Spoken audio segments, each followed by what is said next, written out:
Well, just as Xi Jinping is meeting Vladimir Putin in Moscow, the Japanese Prime Minister Fumio Kishida is making a surprise trip to Ukraine, as Stephen mentioned, to meet the Ukrainian President Volodymyr Zelensky.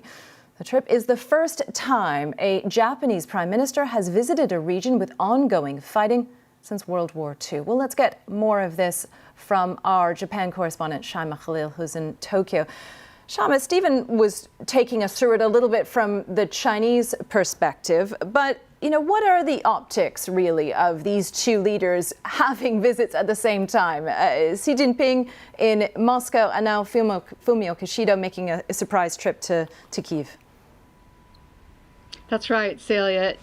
Japan's leader and China's leader, they're both on the move, and today they're on the opposite sides of the Ukraine conflict. Xi Jinping is in Russia.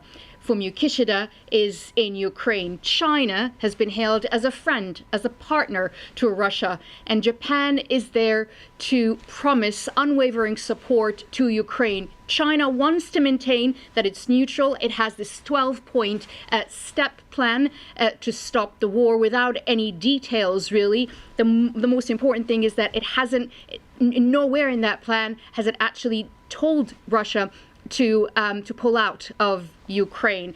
The optics are quite incredible because as this war rages in the West, it has its echoes here in the East. And I think those two leaders landing in those two countries, having talks as the war continues, is quite significant.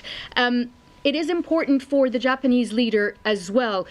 Until today, he was the only G7 leader not to have visited Ukraine. He was under a lot of pressure from his own party, the Liberal Democratic Party, the ruling party, to make that visit, to be on the ground before presiding over the G7 summit this May. And I think having visited Ukraine, having held talks with Volodymyr Zelensky, I think puts him in a much solid position when he presides over the G7 summit in May. Because, of course, last week he also managed to normalize relations with South Korea. So being able to say that he's been able to do that before the G7 summit, I think is quite important for the Japanese leader. Indeed. How important is this for Japan's place in the world, the fact that the Japanese leader has landed in Kyiv? It's quite a key time for Japanese foreign policy, isn't it? It is quite a key time for Japanese foreign policy. And I think, of course, Washington is watching this quite closely. Remember, Japan is quite a strategic partner here in the region at a time where the Indo-Pacific is increasingly unstable. There's, of course, the threat from North Korea with the more frequent missile launches that we've had just on the day of the South Korean leaders' visit here in Tokyo. They launched an intercontinental ballistic missile, but also these concerns about China.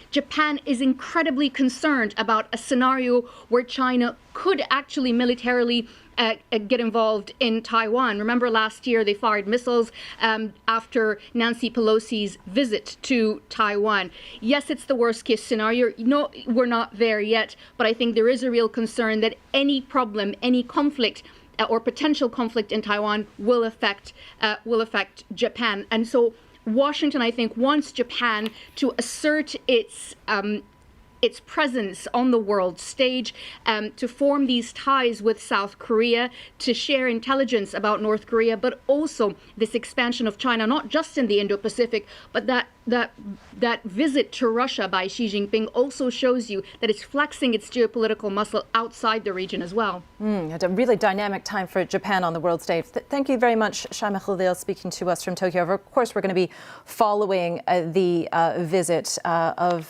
Fumio Kishida to Kyiv very closely throughout the day.